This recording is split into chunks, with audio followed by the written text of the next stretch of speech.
নমস্কার, সকলকে স্বাগত জানিয়ে শুরু করছি জীবনের আলো অনুষ্ঠান, আপনাদের প্রিয় অনুষ্ঠান।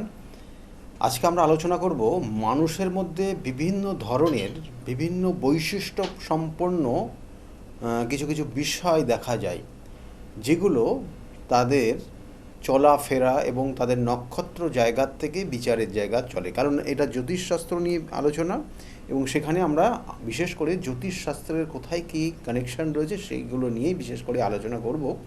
তার সঙ্গে সঙ্গে বলি যে দেখবেন যে অনেক মানুষ ভয় ভীতির মধ্যে রয়েছে।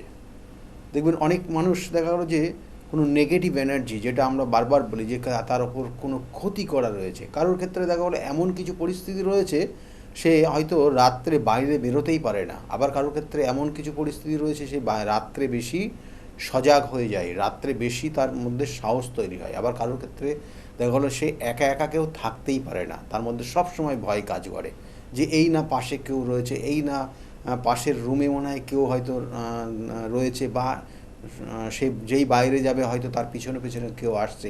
এমনকি রাস্তা দিয়ে চলার সময় তার মনে হয় যে আমার পিছনে মনে হয় কেউ একজন আমাকে ফলো করতে করতে আসছে। এগুলো প্রত্যেকটার কিন্তু জন্মছকের কানেকশানের পরিপ্রেক্ষিতে হয়, এবং তার সঙ্গে সঙ্গে কখনো কখনো জানবেন আপনার জীবনে কেউ শত্রুতা করে এই ধরনের পরিণতি তৈরি করে দিতে পারে, অর্থাৎ যেটাকে বলা হয় নেগেটিভ এনার্জি। আমরা এই নিয়ে আজকের বিস্তারিত আলোচনা করব যে একটা মানুষের মধ্যে কী ধরনের প্রভাব প্রতিপত্তি রয়েছে, কোন মানুষটা আপনার জীবনের ক্ষতি করতে পারে, কোন মানুষটা আপনার জীবনের ভালো করতে পারে, কোন মানুষটার সঙ্গে আপনি মিশলে আপনি জীবনের একটা ভালো জায়গায় প্রতিষ্ঠা পেতে পারেন, আপনার নির্দিষ্ট লক্ষ্যগুলো পূরণ হবে। এগুলো প্রত্যেকটার কানেকশন হয় নক্ষত্রগত জায়গার থেকে। আমরা যে 27টা নক্ষত্র বারবার বলি, 27টা নক্ষত্র, 12টা রাশি, 9টা গ্রহ, তার মধ্যে 2টো ছায়াগ্রহ, এদের কিন্তু নির্দিষ্ট কানেকশান অনুযায়ী আপনার জন্মছক। ওই 27টা নক্ষত্রের মধ্যে কিছু নক্ষত্র রয়েছে যেটা বলছে সাত্ত্বিকাদি গুণ ভেদে এই নক্ষত্রের 3টে ভাগে ভাগ করা হয়। এই সাত্ত্বিয়াতিক যে ভেদগুলো রয়েছে, একটা হচ্ছে সাত্ত্বিক নক্ষত্র, একটা রাজসিক নক্ষত্র, একটা তামসিক নক্ষত্র। এই তামসিক নক্ষত্র, এই রাজসিক নক্ষত্র এবং এই সাত্ত্বিক নক্ষত্রে 3 ধরনের মানুষের 3 ধরনের ক্যারেক্টার দেখা যায়। এক একটা নক্ষত্র ভেদে এক এক ধরনের ক্যারেক্টার, এবং সেটা আপনার ক্ষেত্রে কোন ধরনের ক্যারেক্টার আপনার মধ্যে রয়েছে, কী ধরনের বৈশিষ্ট্য আপনার মধ্যে রয়েছে, কোন জিনিসটা আপনার বেশি পছন্দ, কোন জিনিসটা অপছন্দ, কিভাবে চললে আপনার ভালো হবে, সেই দোষগুলোর থেকে কী করে বেরোবেন, সেগুলো নিয়ে আমি আজকের বিস্তারিত আলোচনার মধ্যেই রাখব। প্রথম অবস্থায় বলি যে নক্ষত্র, যেমন বললাম, নক্ষত্র অর্থাৎ সাত্ত্বিকাদি ভেদ অনুযায়ী নক্ষত্রের 3 ভাগে ভাগ করা হয়। অর্থাৎ 27টা নক্ষত্রের মধ্যে কিছু সংখ্যক নক্ষত্র রয়েছে সাত্ত্বিক নক্ষত্র, কিছু সংখ্যক নক্ষত্র রয়েছে রাজসিক নক্ষত্র, কিছু সংখ্যক নক্ষত্র রয়েছে তামসিক নক্ষত্র। তার আগে আমরা একটু জেনে নিই যে এই তামসিক নক্ষত্র, রাজসিক নক্ষত্র বা সাত্ত্বিক নক্ষত্রর তাদের বৈশিষ্ট্য কী কী থাকে। তার সঙ্গে সঙ্গে তো বলবোই যে আপনার নক্ষত্রের সঙ্গে আপনি মিলিয়ে নিতে পারবেন আপনার মধ্যে কী ধরনের বৈশিষ্ট্য রয়েছে। প্রথম অবস্থায় দেখুন সাত্ত্বিক নক্ষত্র। এই সাত্ত্বিক নক্ষত্রটা একটা পবিত্র নক্ষত্র, বলছে এটি তার মধ্যে রয়েছে পবিত্রতা, তার মধ্যে রয়েছে আলো, রয়েছে জ্ঞান, রয়েছে শান্তি রয়েছে। সে শান্তি, সবসময় শান্তি পছন্দ করে। তার মধ্যে উজ্জ্বলতা রয়েছে, তার মধ্যে ব্রাইটনেস রয়েছে, তার মধ্যে সত্যের অর্থাৎ সে সত্য সন্ধানী রয়েছে, সে সত্যটাকে বেশি পছন্দ করে। যখন মনের মধ্যে এই গুণগুলোর প্রাধান্য থাকে, সে মানুষটি হয় শান্ত প্রকৃতির, সুখী হয় এবং ইতিবাচক অনুভূতি তার মধ্যে রায়।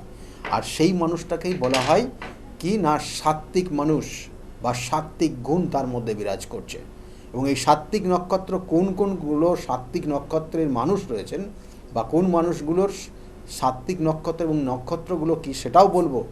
কারণ আবার বলছি, এই পবিত্রতা, আলো, জ্ঞান, শান্তি এবং সত্যের প্রতীক হিসাবে সেই মানুষটার মধ্যে বৈশিষ্ট্যগুলো খুবই গুরুত্বপূর্ণ। এবং এই বৈশিষ্ট্য কী কী বলছে, জ্ঞান, সবসময় সে জ্ঞান অর্জন করার চেষ্টা করে, জ্ঞান আরোহণ করার চেষ্টা করে।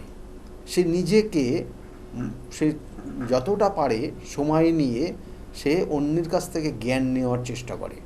দেখবেন অনেকের ক্ষেত্রে এই জ্ঞান নেওয়ার প্রবণতা থাকে না, এবং তার মধ্যে থাকে সংযম হওয়া। এই মানুষটার মধ্যে সংযম হওয়ার ক্ষমতা রয়েছে। এই মানুষটার মধ্যে ক্ষমা প্রার্থনা অর্থাৎ ক্ষমা করে দেওয়ার প্রবণতা রয়েছে, বা ক্ষমা করার মতো যে শক্তি, সেই সাহস সবার থাকে না। তাহলে এই মানুষটার মধ্যে রয়েছে। তার মধ্যে রয়েছে দয়া করার প্রবণতা এবং নিঃস্বার্থভাবে সেবা করার প্রবণতা রয়েছে। এগুলো আপনি সাধারণত বর্তমান সমাজ ব্যবস্থায় আপনি খুঁজে পাবেন অল্প, খুব সামান্য। আর সেই মানুষগুলোই হচ্ছে সাত্ত্বিক গুণসম্পন্ন মানুষ। তার মানসিকতা কী ধরনের বলছে, এই ধরনের মানসিকতার মানুষগুলো খুব শান্ত প্রকৃতির হয়, স্থির হয়, এবং এদের ভয় সেরকম থাকে না, কিন্তু ভয় নির্বাক, অর্থাৎ এরা কিন্তু ভয় কিন্তু শূন্য মানুষ হয়, এবং এদের দুশ্চিন্তা মুক্ত হয়। এরা কোনো দুশ্চিন্তা করে না। কারণ যে দুশ্চিন্তা করে কারা, তারা বলবো অবশ্যই, সেই মানুষগুলোরও নিয়েও আলোচনা করবো সেই গুণগুলো কাদের রয়েছে। আর এদের খাদ্যাভ্যাস অর্থাৎ খাদ্য, এদের যে খাবারগুলো দেখবেন, এরা সবসময় টাটকা খাবার খেতে পছন্দ করে। শাক সবজি, শস্য দানা এবং দুধ জাতীয় পুষ্টিকর খাবার এদের সব থেকে প্রিয় খাবার হয়। তাহলে এই মানুষগুলো, এই জিনিসগুলো, তাদের বৈশিষ্ট্য, মানসিক প্রকৃতি বললাম, খাদ্যাভ্যাস বললাম, এবং তাদের ব্যবহার আচার, এইগুলো যাদের সঙ্গে মিশবে, সেই মানুষটাই হবে সাত্ত্বিক মানুষ বা সাত্ত্বিক গুণসম্পন্ন মানুষ। আর এদের নক্ষত্রগুলো কোন কোন নক্ষত্রের মধ্যে পড়েন আপনারা সেই নক্ষত্রগুলো একটু লিখে নিন, আপনাদের সুবিধা হবে। তাহলে আপনারা বুঝতে পারবেন যে আমাদের ক্ষেত্রে এই সাত্ত্বিক নক্ষত্রের মানুষগুলো হচ্ছে কোন নক্ষত্র। ওই 27টা নক্ষত্রের মধ্যে এক হচ্ছে পুনর্বসু নক্ষত্র। পুনর্বসু নক্ষত্র হচ্ছে সাত্ত্বিক নক্ষত্রের একটা নক্ষত্র। বিশাখা নক্ষত্র সাত্ত্বিক নক্ষত্র। তারপরে পূর্ব ভাদ্রপদ নক্ষত্র সাত্ত্বিক নক্ষত্র। অশ্লেষা নক্ষত্র সাত্ত্বিক নক্ষত্র। জ্যেষ্ঠ নক্ষত্র এবং রেবতী নক্ষত্র, এরা সাত্ত্বিক নক্ষত্রের মানুষ হয়।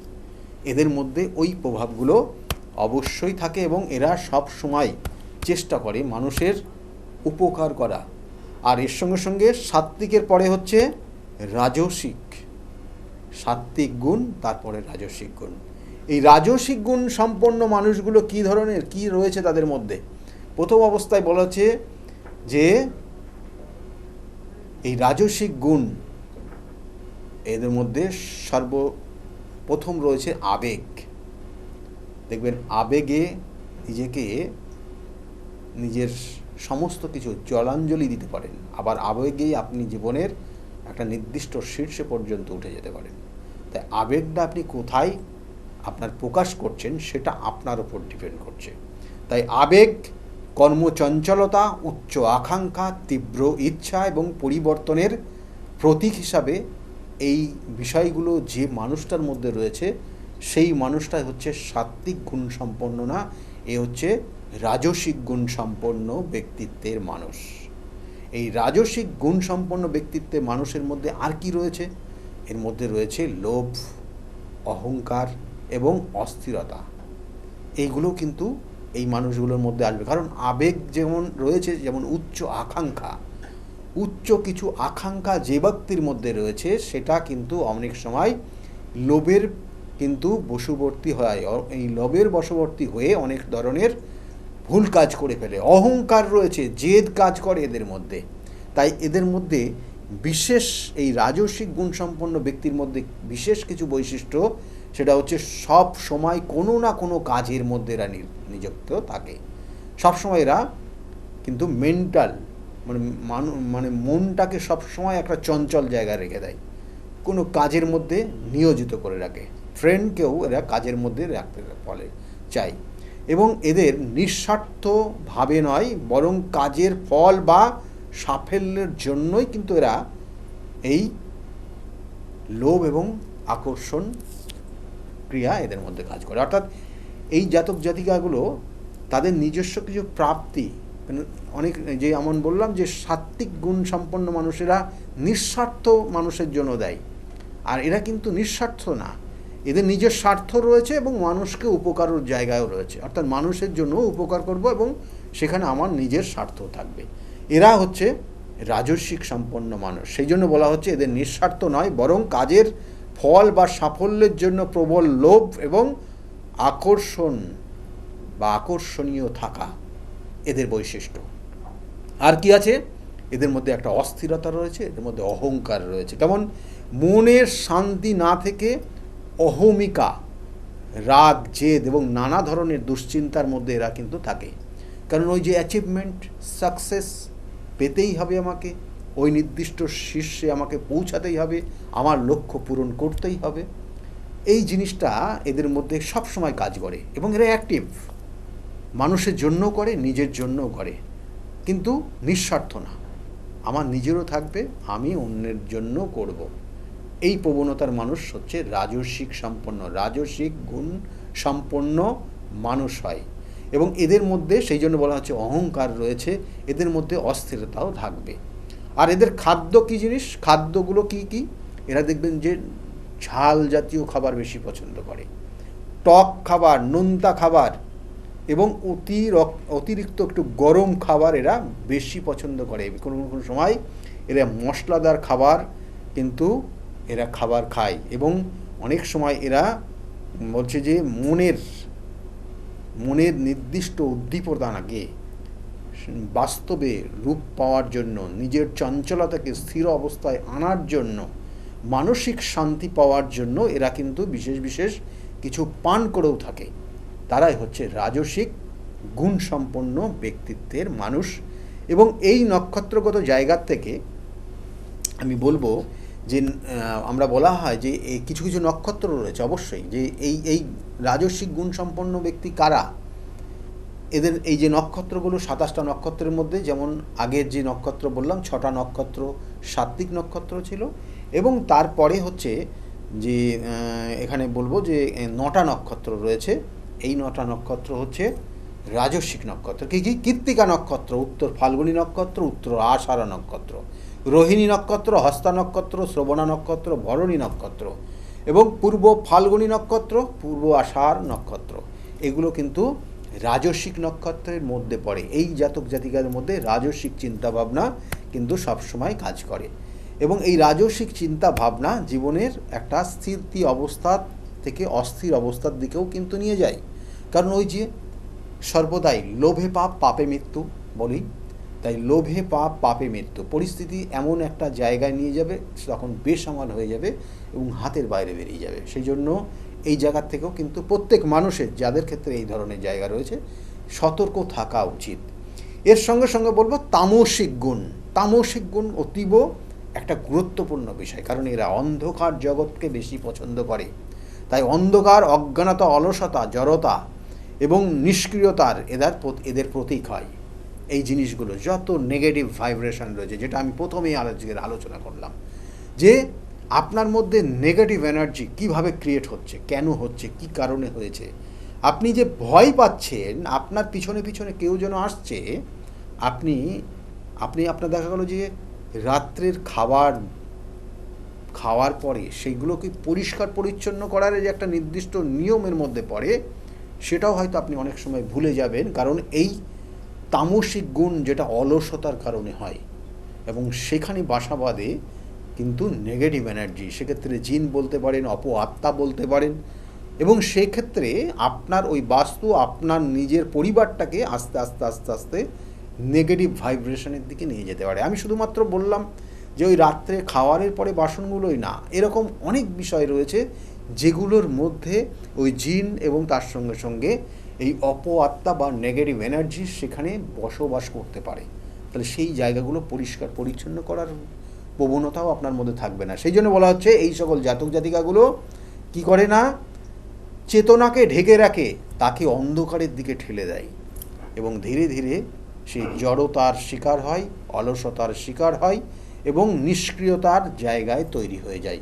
তাই এদের মধ্যে কি বৈশিষ্ট্য রয়েছে? সর্বপ্রথম এই যে তামসিক গুণসম্পন্ন ব্যক্তি বা মানুষগুলোর মধ্যে সর্বপ্রথম গুণ, এবং এটা আমরা ঘোর কলিযুগের মধ্যে পৌঁছাচ্ছি, কলিযুগের 5000 বছর পার করে এসেছি, ঘোর কলিযুগের মধ্যে দিয়ে যাচ্ছি। আগামী দিনে আর কি আছে বুঝতে পারছি না। তবুও বলবো যে এই তামসিক প্রবণতা জায়গা কিন্তু অনেক গুণ বেড়ে গেছে। আপনি খুব কম হাতে গুণে খুঁজে পাবেন যে সাত্ত্বিক গুণসম্পন্ন মানুষগুলো, রাজস্বিক গুণসম্পন্ন মানুষ এখনও রয়েছে কিন্তু আমাদের পরিবারের বা পরিবেশে বা আমাদের সমাজে বা আমাদের দেশে। তাহলে কিন্তু এখানে তামসিক গুণসম্পন্ন ব্যক্তি বেশি চলে আসছে কেন? কারণ ওই যে বললাম কলিযুগ, যুগের পরিবর্তনে এগুলোর পরিবর্তন হয়। কীরকম বলছি? অতিরিক্ত ঘুমাবে, অর্থাৎ তামসিক গুণসম্পন্ন ব্যক্তিদের মধ্যে কি কারণ? ওই জড়তা, ওই অন্ধকারাচ্ছন্নতা, কারণ এরা অন্ধকার বেশি পছন্দ করে। যেন রাতটা বেশি ঘন্টা হলে পরে এদের বেশি পছন্দ হয়। এদের মধ্যে অলসতা, একটা কাজ করার যে প্রবণতা, যে কাজটাকে আমাকে সম্পন্ন করতে হবে, করবো বলে ফেলে রেখে দেয়। পড়াশোনা স্টুডেন্টরাও ক্ষেত্রে দেখবেন সবসময় ঘুমানো, পড়াশোনার জায়গায় যত রকমের নেগেটিভ এনার্জি চিন্তা করা, পড়তে হচ্ছে না, তার সঙ্গে সঙ্গে মোবাইলটা তো আরও নেগেটিভ এনার্জি।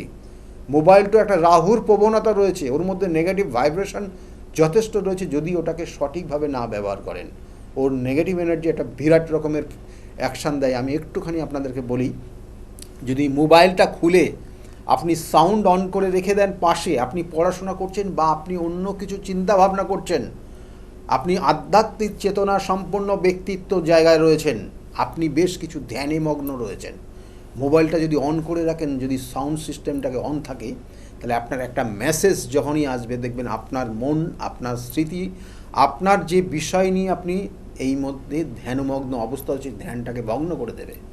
আপনাকে ওটা ভগ্ন করে আপনাকে ওখান থেকে আপনার মেন্টালটাকে স্থিতি অবস্থার থেকে অন্য দিকে টার্ন নিয়ে নেবে। এবং আপনার মনে হবে যে এই মুহূর্তে ফোন আসলো, এই মুহূর্তে মেসেজ আসলো, এই মুহূর্তে কী আসলো, হোয়াটসঅ্যাপ আসলো, কার আসলো, কে করতে পারে। কারণ আপনি আপনার স্থিতি অবস্থা, আপনার চিন্তা ভাবনার থেকে আপনি দেখবেন সরে যাবেন। তার জন্য বললাম, ওই মোবাইলটাকে যদি আপনি সঠিক ব্যবহার না করেন, তাহলে মোবাইলটাও আপনার জীবনের নেগেটিভ এনার্জি ক্রিয়েট করে দিতে পারে। সেই জন্য এই সকল ব্যক্তিগুলো কি হয় না, অতিরিক্ত ঘুমায়, এদের মধ্যে সবসময় অলসতা থাকে, এদের মধ্যে সব বিষয়ে অবহেলা থাকে, সব বিষয়ে অবহেলা, এবং এই অবহেলার জন্য এরা পিছিয়ে পড়ে এবং এদের সবসময় একটা বিভ্রান্তিকর পরিবেশের মধ্যে থাকে।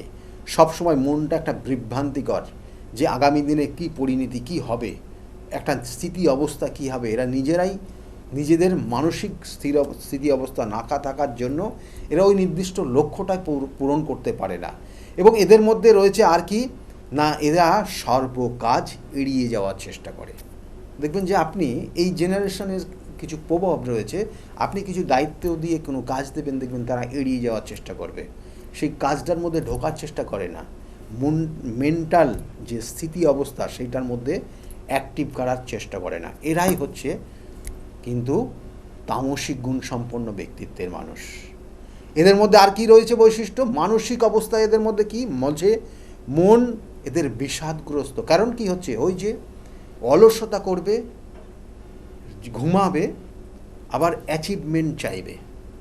তাহলে অ্যাচিভমেন্ট তাহলে চাইবে কোন পথে? বেপথে পরিচালিত হবে এরা।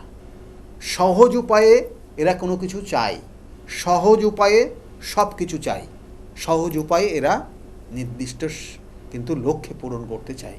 কিন্তু ওই সহজ উপায়ে তো কোনো কিছু হওয়া সম্ভব না। তার জন্য চাই যথাযথ পরিশ্রম, যথাযথ অভিজ্ঞতা, যথাযথ তার স্টাডি এবং তার সঙ্গে সঙ্গে নির্দিষ্ট ক্রিয়াবল। তাহলে তো আপনি সেই জায়গায় পৌঁছাতে পারবেন। কিন্তু এরা সহজ সরল পদ্ধতিতে ওই জায়গায় পৌঁছানোর জন্য এদের মধ্যে কি হয়, বিষাদগ্রস্ত হয়। কারণ ওটা তো পায় না, পাওয়ার চেষ্টা করে কিন্তু পায় না, কারণ ব্যর্থ হয়, তাদের সিস্টেমটা ব্রেক করে। সেই জন্য এরা কি হয়, বিষাদগ্রস্ত হয়, মানসিক ভারসাম্যহীন হয়ে যায় কখনো কখনো, এবং এদের সিদ্ধান্তহীনতায় এরা ভোগে সবসময়।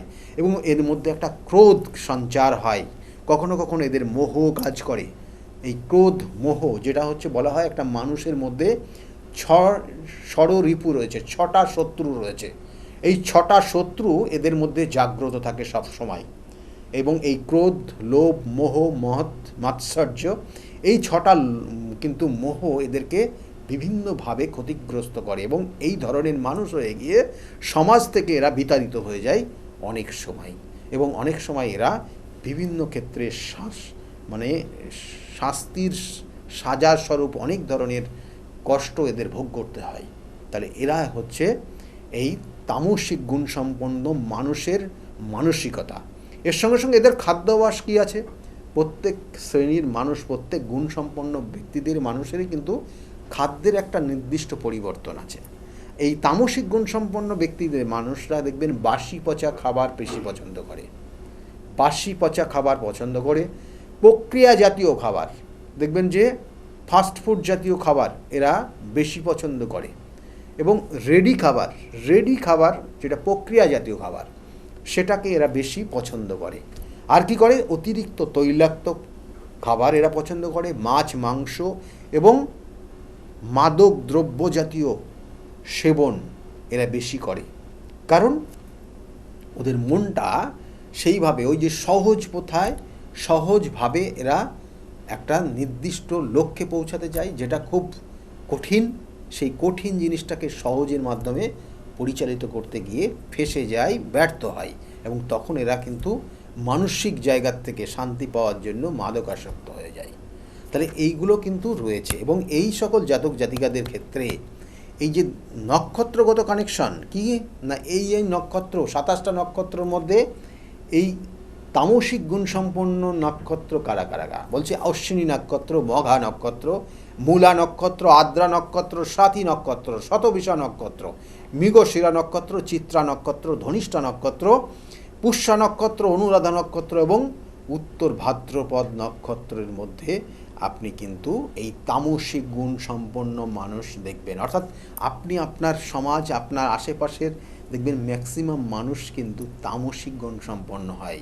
রাজসিক গুণ সম্পন্ন ব্যক্তি তার থেকে কম, আর একদম কম যেটা দেখবেন সাত্ত্বিক গুণ সম্পন্ন ব্যক্তি। আর সাত্ত্বিক গুণ সম্পন্ন ব্যক্তিগুলো দেখবেন পুনর্বসু নক্ষত্র, বিশাখা নক্ষত্র, পূর্ব ভাদ্রপদ নক্ষত্র, অশ্লেষা নক্ষত্র, জ্যেষ্ঠা নক্ষত্র, রেবতী নক্ষত্র। এদের মন মানসিকতা, এদের চলাফেরা, আচার ব্যবহার, অনেক কিছু এদের মধ্যে পরিবর্তন। আর এই জায়গার থেকে আপনি নিজেকে পরিবর্তন করতে চাইলে কি করবেন, এটাও কিন্তু অবশ্যই আপনি সাত্ত্বিক খাবার, যদি আপনি মনে করেন যে সাত্ত্বিক খাবার খাওয়ার চেষ্টা করুন, সর্বদাই সাত্ত্বিক আহার করুন, দেখবেন আপনি আস্তে আস্তে ধীরে ধীরে আপনার এই জায়গার থেকে বেরিয়ে আসতে পারবেন। এবং আপনি আরেকটা জিনিস করুন, সাত্ত্বিক খাবারের মধ্যে বলা হচ্ছে শাক সবজি, বাদাম, দুধ জাতীয় খাবার, ফল, তাজা খাবার, এবং যেগুলো কোনো বাসি পচার মধ্যে পড়ে না, এই খাবারগুলো খান, দেখবেন আপনার মধ্যে আস্তে আস্তে সাত্ত্বিক চিন্তা ভাবনা বিরাজ করবে। যারা তামসিক আছেন তাদের ক্ষেত্রেও দেখুন, আপনার গ্রহ নক্ষত্র, আপনার পূর্ব জন্মের কানেকশান আপনাকে এই জন্ম দিয়েছে, তা আপনি সেখান থেকে, আমরা বারবার বলি না যে কর্মই আমাদের জীবনের ফল। আপনি যদি সঠিক কর্ম করেন, কি কর্ম বলছে যে আপনি আপনার জীবনে প্রতিদিন চেষ্টা করুন কৃতজ্ঞতা স্বীকার করা। আপনি প্রকৃতির যদি কিছু প্রকৃতির থেকে পান, তাহলে সেই প্রকৃতিকেই আপনি কৃতজ্ঞতা জানান, এবং আপনি কোনো মানুষের থেকে উপকার পাচ্ছেন, সেই মানুষটাকে কৃতজ্ঞতা জানান।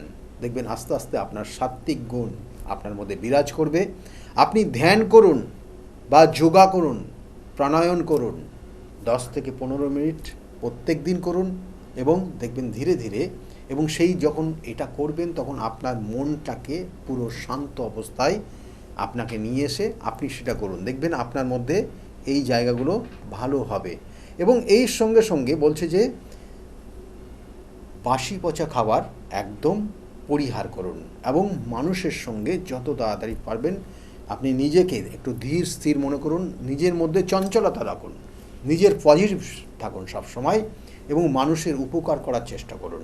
অবশ্যই কর্মই ফল, আমরা বলি না, তা আপনি যদি সঠিক কর্ম করেন আপনি জীবনে ভালো ফল অবশ্যই পাবেন। কারণ স্বয়ং ঈশ্বর আমাদেরকে পাঠিয়েছেন এই ধরাধামে, আপনাকে কিন্তু 100% দিয়ে পাঠায়নি।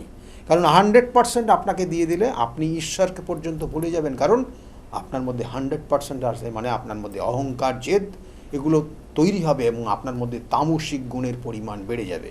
সেই জন্য কিন্তু ঈশ্বর সেইভাবে পাঠিয়েছে যাতে আপনি ঈশ্বরের শরণাপন্ন হন। আর সেই জন্য বললাম ধ্যান, জ্ঞান এবং তপস্যা, এবং তার সঙ্গে সঙ্গে প্রণায়ন, এইগুলো যদি আপনি নির্দিষ্টভাবে আপনার নিজেকে সংযত রাখতে পারেন, দেখবেন আস্তে আস্তে আস্তে আস্তে আপনার মধ্যেও পরিবর্তন হবে, এবং তামসিক গুণের সম্পন্ন ব্যক্তিত্বের জায়গা আপনার মধ্যে তৈরি হবে। আমি বারবার বলি যে তিথি, নক্ষত্র এবং তার সঙ্গে সঙ্গে আপনার ক্ষেত্রে কোন নক্ষত্রে আপনার জন্ম, কারণ নক্ষত্র আমাদের ফল দেয় এবং সেই জন্য এগুলো বিশেষ প্রয়োজন হয় যখন তার প্রতিকার প্রতিবিধান দেওয়া হয়। একটা প্রতিকার, একটা রেমেডি, একটা যে কোনো, সেটা একটা স্টোন হতে পারে, একটা হতে পারে আপনার ক্ষেত্রে কোনো সাত্ত্বিক প্রতিকারের মাধ্যমে দৈবিক ক্রিয়া, সেটাও আপনার ক্ষেত্রে এই নক্ষত্রগত কানেকশন দরকার হয় এবং এই ক্ষেত্রে কিন্তু সেটা বহুল কিন্তু গুরুত্বপূর্ণ। সেই জন্যই আমি বারবার বলি যে প্রতিকার প্রতিবিধান এবং গাইডলাইন জীবনকে পরিবর্তন করতে পারে। সেই জন্য বহু মানুষ বিগত দিনে এসে তাদের প্রতিকার প্রতিবিধান নিয়ে আজকের জায়গায় ভালো রয়েছে। তাদের মুখ থেকে শুনুন তারা কতটা ভালো রয়েছে আজকের জায়গায় দাঁড়িয়ে। শুনতে থাকুন। সকলে খুব ভালো থাকবেন। আগামী দিনগুলো প্রত্যেকের যাতে খুব শুভ হয় এই শুভকামনা রইল। সকলে খুব ভালো থাকুন। নমস্কার। ডক্টর গৌতম শাস্ত্রী আর 5 জন অ্যাস্ট্রোলজারের থেকে কেন তিনি আলাদা? স্বাভাবিকভাবে আপনাদের মনে এই প্রশ্ন আসতেই পারে। দূর দূরান্ত থেকে নানান সমস্যায় জর্জরিত মানুষ ছুটে আসে তার কাছে। গ্রহদোষ হোক কিংবা কাল সর্পদোষ, অথবা ধরুন মাঙ্গলিক দোষ কিংবা অন্য যে কোনো সমস্যা, তারা জানেন সব সমস্যা স্থায়ী সমাধানে এক এবং অদ্বিতীয় ডক্টর গৌতম শাস্ত্রী। চলুন আজ আপনাদের সাথে পরিচয় করিয়ে দিই এমন কিছু মানুষের এবং শুনে নিই তাদের কথা। ছেলে ফোন করলো আপনাকে? হ্যাঁ, ছেলে হঠাৎ করে মানে হঠাৎ করে ফোন? হঠাৎ করে একদিন ফোন করে বলছে, বাবা তুমি কোথায় আছো? আমি একটু অসুবিধার মধ্যে পড়ে আছি, তো আমি তোমার সঙ্গে ইমিডিয়েট কথা বলতে চাই।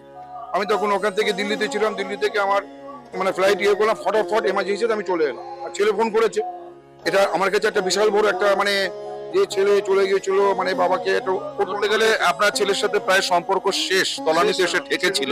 সেই ছেলে কিন্তু মিরাকেল ভাবে আপনাকে ফোন করলো এবং বললো যে আমি আসতে চাই বাবা, আসতে চাইবো। এবং ডক্টর গৌতম শাস্ত্রীর কাছে এই বিষয়টা নিয়ে উত্থাপন করার ঠিক 41 কি 42 ডেজের পরেই উনি চলে এলেন, তাই তো? উনি চলে আসার পর, বাবা আমি তোমার কাছে থাকতে চাই, আর তুমি কি পড়াশোনা করবে? তো বললো, বাবা তুমি কি বলতে চাও? আর তুমি সিএ পড়ো, আমার যখন বিজনেস আছে, তোমারই ওয়ারিশ সূত্রে তুমি। তারপরে আমি আলোচনা করে 70% শেয়ার ওনাকে দিয়ে ছেলেকে দিয়ে দিলাম। আমি এখন প্রায় 1 বছরের ওপর হয়ে গেছে, এখন ছেলেটা এখানে সিএ পড়ছে, সেটেল হয়ে গেছে পুরো। সব থেকে বড় ব্যাপার, কম্পিটিশন মার্কেট ওয়েস্ট বেঙ্গলের মধ্যে, ইন্ডিয়াতে আমাদের প্যান ইন্ডিয়াতে কাজ চলছে। আমি অনেক কন্ট্যাক্ট আমার কাছে আছে, বাট রেলের টেন্ডারের জন্য আমার খুব ঝামেলা চলছিল প্রচন্ড ভাবে। হঠাৎ করে রেলের ডিআরএম, এই যে আসানসোল আর এই যে আমাদের আন্ডার ডিভিশনের যে ডিআরএম, একদিন আমাকে ফোন করছে, বাবু আপনি তো L1 হয়ে গেছেন, আপনি জানেন না? আমি দেখিনি, আমি হোপলেস হয়ে গেছিলাম। না রেলের টেন্ডার কি হবে, আমি একটা সাধারণ মানুষ, অত বড় টেন্ডার আমি কি করে পাবো? ফট করে দেখি অনায়াসে বলছে আপনি তো L1 হয়েছেন। বলছে 28টা কোম্পানির মধ্যে আপনি L1 হয়েছেন। আচ্ছা, এই একটা গেল। তারপরে টোটালি ডকুমেন্টস আছে, এ নয়, এটা টোটালি আমাদের 37,000 ইন্ডাস্ট্রি আছে ওয়েস্ট বেঙ্গলের মধ্যে। তার মধ্যে 500 ইন্ডাস্ট্রিকে সেন্ট্রাল চুজ করেছে, যেটা বেশি এমপ্লয় করে। 500 কোম্পানির মধ্যে আমাদের কোম্পানি একটি কোম্পানি, এটা আমার কাছে সব থেকে বড় পাওনা। প্রসঙ্গে কি আমি বলতে পারি যে বন্ধ ভাগ্যের দরজা খুলে দিতে পারেন ডক্টর গৌতম শাস্ত্রী? আমি এটা 80% আমি আমার মনের মানে 80% বলতে পারি। আমি 20% রাখতে পারি না, কারণ ভাগ্য একটা কাজ করে। 80% আমি বলে দিতে পারি। খুব ভালো লাগলো জগত মিত্রের সঙ্গে কথা বললাম। শুনলেন তো, এনাদের প্রত্যেকের আশা ভরসা এবং বিশ্বাসের একটাই নাম, ডক্টর গৌতম শাস্ত্রী, যার সম্পর্কে আমরা এত কিছু শুনলাম। চলুন এবার দেখে নিই তিনি কি বলছেন। সত্যি শুনলে আমার এমনিতেই ভালো লাগে যে দাদা আমার এই সমস্যাটা ছিল, আমি এখান থেকে বেরিয়ে আসলাম, আমার ভালো হয়ে গেছে, আমি চাকরি পেয়েছি, আমার সন্তান হচ্ছিল না, সন্তান এসছে, আমার চাকরিটার জন্য খুব সমস্যা ছিল, আমি চাকরি পেয়ে গেছি, আমার প্রমোশন পেয়ে গেছি, আমার বাড়ি একটা কেনার দরকার ছিল, বারংবার বাধা হচ্ছে, বাড়ি পেয়ে গেছি, আমার স্বামী স্ত্রীর মধ্যে প্রচন্ড সমস্যা ছিল, বর্তমানে আমরা এখন খুব ভালোভাবে আছি, পরবর্তীতে বিভিন্ন ধরনের প্ল্যানিং রয়েছে কিভাবে কি করা যায়। এই ধরনের ক্লায়েন্টই কিন্তু আমার কাছে বেশি দেখবেন, অর্থাৎ সবই রেফারেন্স ক্লায়েন্ট, অর্থাৎ তারা প্রতিকার নিয়েছে। আমি বারবার বলি যে প্রতিকার আগেই আপনার দেওয়ার সম্ভব দরকার নেই, আপনি কিছুদিন ওয়েট করুন। বা কখনো কখনো বলি যে দেখুন যে অনেকে আসে যে আমার এই প্রতিকার সব একসঙ্গে করে দেন। আমি বলি না, দরকার নেই। দেখা গেলো অনেক সময় মেয়ের করাচ্ছে, ছেলের করাচ্ছে, হাজবেন্ড সবার করাচ্ছে। আমি বলছি একজনের নেন, তারপরে আপনি সেখান থেকে রিকভারি করুন, সেই জায়গাটা কতটা ফল পাচ্ছেন দেখুন, তারপরে নেক্সট পরবর্তী জায়গাগুলো করে দেবো। এবং সেইভাবেই আমি দিই। অর্থাৎ আজকে ছেলের জন্য এসছে, ছেলের নিন, ছেলের দুদিন পরে দেখুন তার কতটা ফিডব্যাক, ভালো পজিটিভ জায়গা আসছে কিনা, এবং তারা সেটা দেখছে পজিটিভ জায়গায় আসছে, ভালো হচ্ছে, তারপরে অন্যান্য পরিবারের সমস্ত মেম্বাররাই করছে। আমি এইভাবেই করে দিই। অন্যরকম মনে করবেন, কারণ আপনি প্রশংসা শুনতে পছন্দ করেন না। এটা দেখুন, এগুলো মানে প্রত্যেকটা ক্যালকুলেশনের বিষয়। জ্যোতিষশাস্ত্র সবসময় ক্যালকুলেশনের উপর ডিপেন্ড করে, এবং সেটা সঠিক ক্যালকুলেশন যে পারে সেই করতে পারে, এবং সেটা সবটাই গুরুমুখী বিদ্যা। গুরুমুখী বিদ্যার বাইরে আপনি কোনোভাবে কিছু করতে পারবেন না। আর দেখুন, আমি শুধুমাত্র যে শুধু ওয়েস্ট বেঙ্গল বলুন তা না, আমার অল ইন্ডিয়া বেস আমার ক্লায়েন্ট রয়েছে, এবং অল ইন্ডিয়া শুধু বললে ভুল হবে, আমার কিন্তু অল ওয়ার্ল্ড বেস করে এখন বর্তমান ক্লায়েন্ট রয়েছে। তারা বিভিন্ন সূত্র ধরে তারা সেই যোগাযোগ এসছে, এবং তারা এই আবার বলছি, এগুলো কিন্তু প্রত্যেকটা তারা একজন প্রতিকার নিয়েছে তার সূত্র ধরে, তারাও কিন্তু প্রতিকার নিয়েছে। আজকে এই যে গত দুদিন আগে ফোন করেছিলেন একজন, তাকে আমি 1 মাস আগে প্রতিকার দিয়েছি, সেটা প্রতিকারটা পৌঁছাতে পারিনি, তারা নিজেরা পৌঁছে দিয়েছে। আমি সেই জন্য বলি যে অল ইন্ডিয়া সার্ভিস আমরাই দেব, আর ওয়ার্ল্ড বেস সার্ভিসটা আপনাদের দায়িত্বে সেটা কালেক্ট করতে হবে। এবং সেইভাবে কিন্তু তারা নিয়ে যাচ্ছে, এবং বললো যে আপনি কাজ করার পর, এই যে 1 মাস কাজ হয়ে গেছে, আমি কাজ করার পর আমার মা যখন আমাকে বললো যে তোমার কাজ কমপ্লিট হয়ে গেছে, আমি তারপরে কিছুদিনের পর থেকে আমার যে সমস্যা ছিল পুরো সমস্যা কেটে গেছে। কিন্তু তা কেন হয়েছে তার জন্য কিন্তু কারণ রয়েছে। আমি বারবার বলি, দেখো প্রতিকার প্রতিবিধান যে জিনিসটা দেওয়া হয়েছে, আপনার সন্তান সেটা ধারণ করতে পারছেন না, সেটা তার জন্য মা বা বাবা যে কোনো একজন করতে হবে। অর্থাৎ সন্তানের জন্য মা বাবা করলেই সেটার এফেক্ট হবে।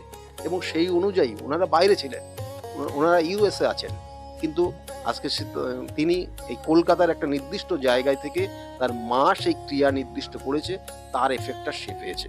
কারণ প্রত্যেকটা এটা কিন্তু নারীর টান সন্তানের সঙ্গে মা বাবার, তাহলে সেই নারীর টানটা কিন্তু অবশ্যই কার্যকরী। এবং সেই জন্য আমি বারবার বলি, প্রতিকার প্রতিবিধান সঠিক গাইডলাইন জীবনকে পরিবর্তন করতে পারে। এই যে কৃষ্ণনগর থেকে অর্চিতা মণ্ডল, তার সঙ্গে কথা বলছিলাম, তিনি বলছেন যে তার মা মারা যাবার পর তার যে আত্মা অর্চিতাকে ছাড়তে চাইছে না, কিন্তু অর্চিতার একটা ছোট্ট মেয়ে রয়েছে, তার স্বাভাবিক জীবন বা তার ভবিষ্যৎ জীবন নিয়ে সে ওরিড, সেই কারণে আপনার কাছে এসেছেন বা এসেছিলেন।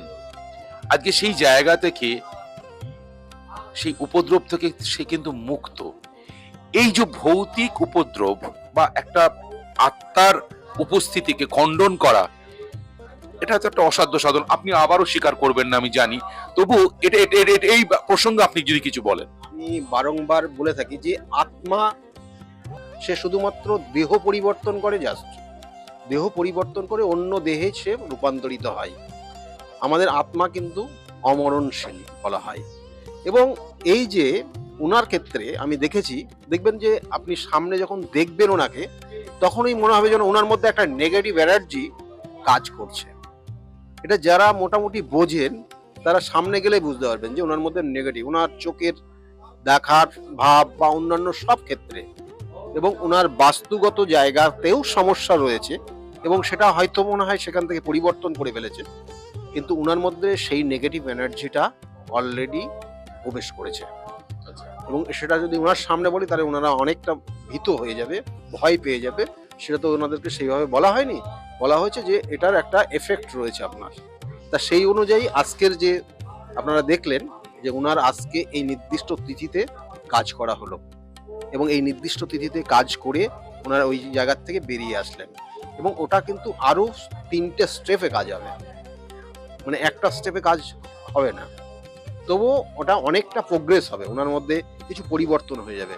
ওনার যে সমস্যা, অনেক সময় এই ধরনের নেগেটিভ এনার্জি যার মধ্যে ক্রিয়েট হয় তার সর্বপ্রথম ঘুম হয়ে যায়, বন্ধ হয়ে যায়, ঘুম ঠিক মতো হয় না, পায়ের নখের প্রবলেম হয়, জয়েন্টে প্রবলেম হয়, শারীরিক যে নির্দিষ্ট নিয়মাবলীগুলো রয়েছে আমাদের শরীরের সেইগুলো কোথাও না কোথাও ব্রেক করে যায়। তাহলে এগুলো আপনারা বুঝবেন। তাহলে এবং খাওয়া দাওয়া অনেক সময় এদের ক্ষেত্রে কিন্তু কম হয়ে যায়, আবার কথায় কথায় এরা রেগে যায়, এটা ওনার মধ্যে রয়েছে।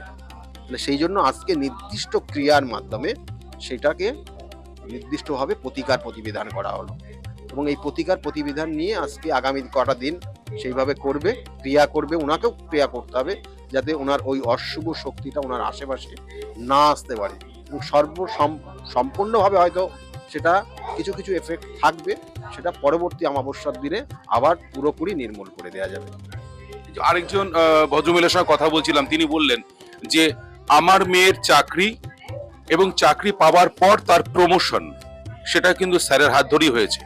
এটা কি করে সম্ভব? চাকরি তো পেয়েছে ঠিক আছে, তারপরে তার প্রমোশন, যেখানে প্রমোশনটা হবার নয় সেই প্রমোশন সে পেয়ে গেল, তার কৃতজ্ঞতা স্বরূপ আজকের এই তিথিতে সে পুজো দিয়ে এসেছে। কিছু কিছু ক্ষেত্রে দেখা গেল তার প্রতিভা রয়েছে কিন্তু সেই প্রতিভা সে সঠিকভাবে কাজে লাগাতে পারে না। এগুলো জন্মছকের নির্দিষ্ট কিন্তু ক্যালকুলেশনের মাধ্যমে বার করা সম্ভব হয় এবং সেটা আমি দেখি যে হ্যাঁ এই জাতকের প্রতিভা রয়েছে কিন্তু সে কাজে লাগাতে পারছে না। কি কারণ? কারণটা এই কারণ। তাহলে কারণ আমি যখন বললাম এবং ব্যাখ্যা করলাম এবং যখন বিস্তারিত বলতে থাকলাম তখন বললো হ্যাঁ আমার এটাই হচ্ছে, তখন ওই সেই নির্দিষ্ট পয়েন্টটা জাস্ট প্রতিকার প্রতিবিধান মানে ক্যালকুলেশন ফার্স্ট। অর্থাৎ আপনি যখন রোগ এর জন্য কোনো ডাক্তারের কাছে ট্রিটমেন্টে যান তখন সর্বপ্রথম যিনি ডাক্তার তিনি কিন্তু ডাক্তারবাবু কিন্তু সর্বপ্রথম একটা টেস্ট করেন, যে টেস্টের মাধ্যমে সেটা কনফার্ম হন যে এই রোগটা ওনার মধ্যে রয়েছে কি না, এবং টেস্টে যখন রিপোর্ট আসে হ্যাঁ তার মানে তখন তারপরে তার উপরে কিন্তু সঠিক মেডিসিন দেন। এক্ষেত্রেও কিন্তু তাই জ্যোতিষশাস্ত্র সঠিক ক্যালকুলেশন দেয়, তার সঙ্গে সঙ্গে বিভিন্ন যে ক্রিয়া, বিভিন্ন যে প্রতিকার সেগুলো তার সঠিক ট্রিটমেন্ট, সঠিকভাবে তার ক্রিয়ার মাধ্যমে সেখান থেকে সে বেরিয়ে আসছে এবং সেটাই তাই আমি করে থাকি এবং সেটা গুরুর হাত ধরে শিখেছি এবং সেটা করে যাচ্ছি। ক্যালকুলেশনটা আগেই আপনাকে শিখতে হবে, জানতে হবে, বুঝতে হবে এবং গুরুর কৃপা আপনার ওপর, সেই গুরুর আশীর্বাদ আপনাকে থাকতে হবে, তারপরেই আপনাকে এই কাজগুলো সঠিকভাবে করলে আপনার কাজে লাগবে এটা। আর তার সঙ্গে সঙ্গে শুনুন, আপনাকেও নিজেকে সেই জায়গা, অনেস্ট জায়গাটাকে আনতে হবে। আপনাকে বিভিন্নভাবে বিপথে পরিচালিত করার বিভিন্ন ধরনের শক্তি রয়েছে, সেই শক্তি সম্পূর্ণভাবে বিভিন্নভাবে আপনাকে কাজ করবে, যেই শক্তি আপনাকে যাতে বিপথে পরিচালিত করে। কিন্তু আপনি যদি নির্দিষ্ট লক্ষ্যে থাকেন এবং আপনি যদি নিজেকে অনেস্ট রাখতে পারেন দেখবেন যে সঠিকভাবে আপনি যে যাই করছেন সেটা সঠিকভাবেই হচ্ছে এবং তারা উপকৃত হচ্ছে এবং সেটাই আমি করে থাকি জাস্ট। এবং আরেকটি পরিবারের সঙ্গে কথা বললাম, তারা কিন্তু বলছে তার মেয়ে পড়াশোনা একদমই ভালো ছিল না, মাথায় ঢুকতো না এবং পরীক্ষায় সে অকৃতকার্য হয়েছে। সেখান থেকে কিন্তু স্যারের কাছে আসার পর আজকে সে মেয়ে জয়েন্টে চান্স পেয়েছে এবং সে কিন্তু খুব ভালো দিকে যাচ্ছে। সত্যি এটা কিন্তু সবার সঙ্গে সঙ্গে মিডিয়ার যেমন প্রাপ্তি, সাধারণ মানুষ আম জনতারও প্রাপ্তি। কিছু কিছু সমস্যা থাকে যেগুলো সাময়িক হয়, আমি তার জন্য প্রতিকার প্রতিবিধান দিই না। অনেক ক্ষেত্রে আমি দেখবেন যে প্রতিকার প্রতিবিধান দিই না বলে তারা হয়তো একটু রেগে যায় যে আসলাম, আমার একটা প্রতিকার দরকার ছিল, দিল না। আমি দেখছি তার প্রতিকার দরকার নেই। একদমই ঠিক। আমার সঙ্গে কিন্তু আরেকজনের কথা হয়েছে, তিনিও বলেছেন কাউন্সিলিং এর মাধ্যমে কিন্তু তার সমস্যার সমাধান হয়েছে। প্রতিকার দরকার নেই আপনার, আমি কয়েকটা উপদেশ দিয়েছি, আপনি ওটা মেনে চলুন, তাতেই আপনার এখান থেকে বেরিয়ে আসতে পারবেন। আমি সেইভাবেই কিন্তু গাইড করি মানুষের।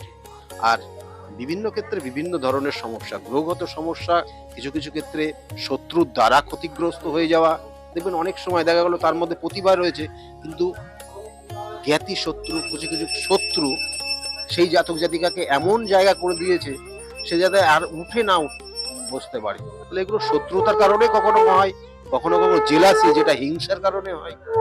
তাহলে সেইগুলোও কিন্তু ক্যালকুলেশন, সেটাও জানা যায় যে এর ক্ষেত্রে ওইটার জন্য হচ্ছে কিনা এবং সেই ক্ষেত্রে সেইভাবেই তাকে মানে গাইড করা হয় এবং সেই গাইড মেনে চললে পরে তার জায়গা থেকে বেরিয়ে আসতে পারে সে। কত সহজে সাবলীল ভাবে কিন্তু তিনি বলছেন, কিন্তু তার কাজটা অতটা সহজ বা সাবলীল নয়।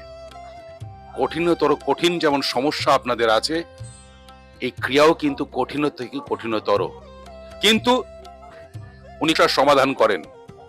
তার জন্যই আপনাদের সকলের প্রিয় ভালোবাসার মানুষ স্যার ডক্টর গৌতম শাস্ত্রী। তাহলে আর দেরি কেন, চটপট ফোন করুন 9836410969 অথবা 8335805241 এই নাম্বারে। শুধুমাত্র একটি ফোন, যা পাল্টে দিতে পারে আপনার গোটা জীবন। জ্যোতিষবিদ, বাস্তুবিদ, হস্তরেখা বিশারদ ও spiritual guide doctor Gautam Shastri, এক এবং অদ্বিতীয়।